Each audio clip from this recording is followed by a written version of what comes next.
Hi, it's Fiona from Reads and Eats, and I'm here to record my June wrap up. I know it's a bit early, but I know that the book I'm reading at the moment I won't get finished before the end of the month, so I thought I'll just do my wrap up now and that's it done. I've managed to read 6 books this month, so I'm really pleased with that. It was a good month for me, so I'll just dive in with what I started. I reread Harry Potter and the Philosopher's Stone. I know a number of people have been doing like Harry Potter rereads, and I kind of decided I would like to reread it. Really enjoyed it. I've enjoyed it as much as I did the first time I ever read the book. I think it's really nice to see the growth and development of a young boy who's been in a world that, or is in a world that he doesn't know anything about, and he can make new friends. He differentiates between the nice people and the bad people. I just really enjoyed it. I like the fantasy element to it. I like the fact that he's learning so many new things, and in a world that is totally alien and foreign to him. So yeah, Harry Potter and the Philosopher's Stone. I will definitely read the rest of them. Whether I'll do it kind of like every month or read one, or whether I'll take a kind of binge to it, I don't know. But we'll see how we go. But I really like it. Next one I read was Heatwave by Richard Castle. As number of you will know from watching my channel before, I really like Castle, the TV series, and especially Nathan Fillion, who plays Rick Castle. I think he's a brilliant actor. I really thoroughly enjoyed this book. It was really nice. I remembered it from watching an episode, but not enough that it spoilt the story. I like the characters. This was the very first one I think that he wrote, and it introduces Rick Castle. It introduces Kate Beckett and everyone like this. What I did find disconcerting was that in the book, Rick Castle is not called Rick Castle. He's got another Jameson Rourke, and I'm like, what? And like Kate Beckett's still Kate Beckett, but the other two detectives are called Esposito and I can't remember the other one from the TV series. They're called different things, so that kind of confused me a bit, which is a shame because I would have really liked it if they'd kept the characters the same, but I know they can't, but that's fine. But no, I really liked it, and I will be reading more of those. If you like quirky police stories, then yes, definitely pick up Heatwave by Richard Castle.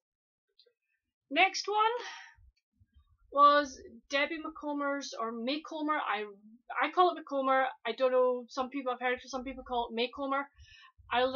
Last one home. I loved this book. This was so good. And Cassie, who is the main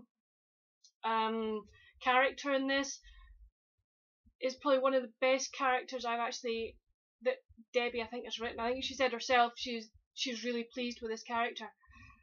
Cassie has escaped from an abusive marriage and has a hard time not relating to other people, but trusting people. She has a daughter that she has brought up on her own. Her dad has died and her mum has died, and her two sisters, she's been cut off from the family because she ran away to marry a no good, basically, and her family cut her off, and she didn't try and make amends until maybe it was too late. But this story is about her coming back to her hometown to pick up some belongings from her parents after their death that her sisters have put aside for her, and it's the beginning of a very tender and tentative relationship building with her sisters, both of whom they sort of think, oh, they've got the perfect marriage, but you actually learn during the book that all is not as it seems, and there are problems, and each sister has to face a different problem and a different set of circumstances, and it's how they deal with it and how they deal with bringing Cassie back into the fold, and how she deals with getting a home for herself and her daughter. I really enjoyed it, and Debbie gives you an insight into, is it Help for Homeless? I can't remember, because where the people help build their own home. They learn things like plaster work, etc. so which is a great thing, and you've got to do so many hours of helping other people before you can get your own home and things. So really, really good, really nice read. Bit emotional, have to say, did get it slightly tearful, but no, and then tearful in a nice way. It wasn't in a bad way. It was a nice way. It was because you're happy. It was happy tears. But no, seriously, give this a go. It's a really, really good story. Next one was The Complaints by Ian Rankin. I'm afraid I didn't like it. I found this so slow. I was sort of getting going, come on, hurry up, let's go. But no, I found it really, really slow going.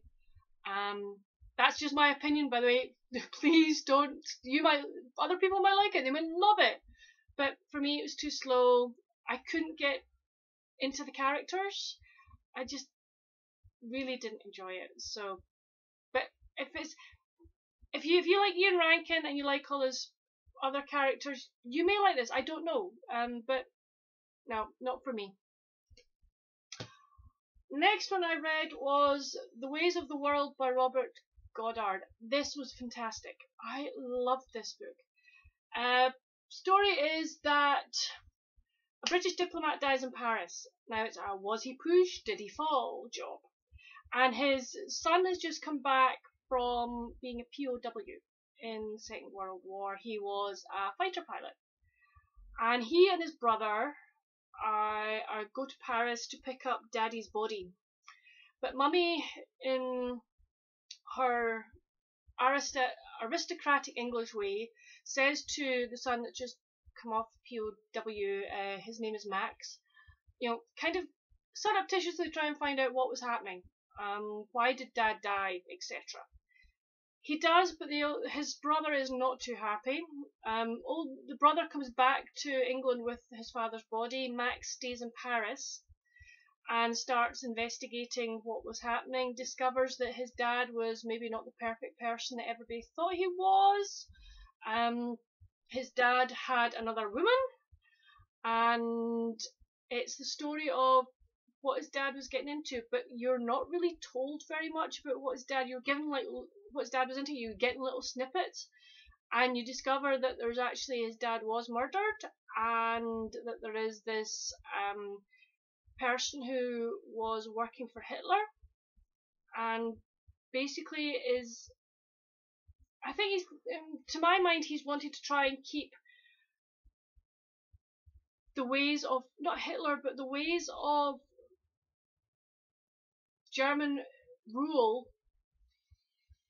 still going after the Second World War, and he's anybody who he thinks is a threat, he tries to get rid of.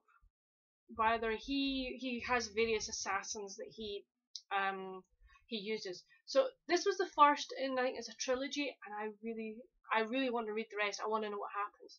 So yeah, if you like your kind of not terrorist, but if you like sort of spy novels, then definitely go for this one. And finally, I read Ruby Red by Kirsten Gier. This I'd seen on Peruse Project, Reagan's channel, and really, really intrigued me. So I bought it for myself. And I have to say, I thoroughly enjoyed it. I like the concept of time travel. And there's also intrigue in this because our main character, Gwen, was not supposed to be the one, or they didn't think she was the one in the family that inherited the time travel gene. It was supposed to be her cousin Charlotte.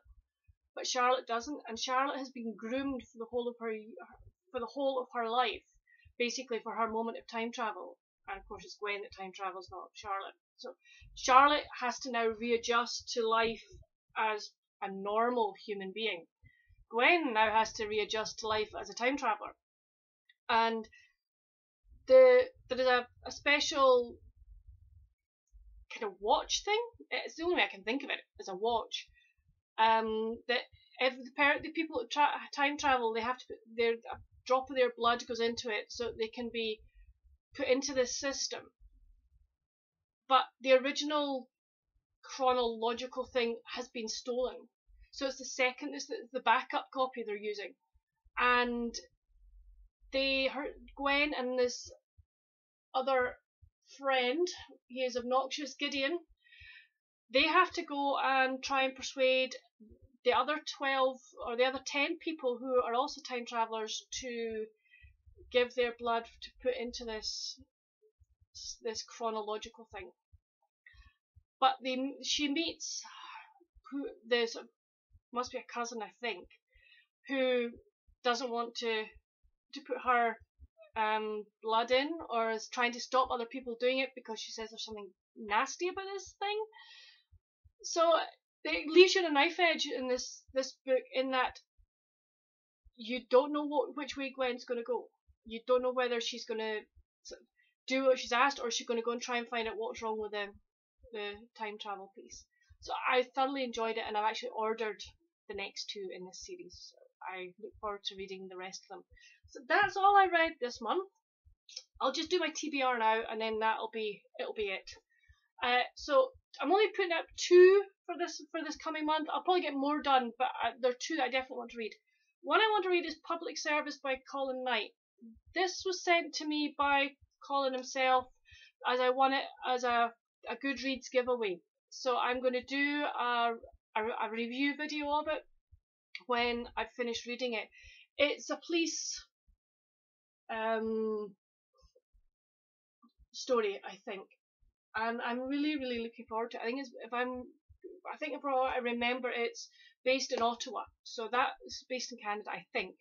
But I'm really looking forward to reading it, and as I say, I will do a review video about it. So that's the first one.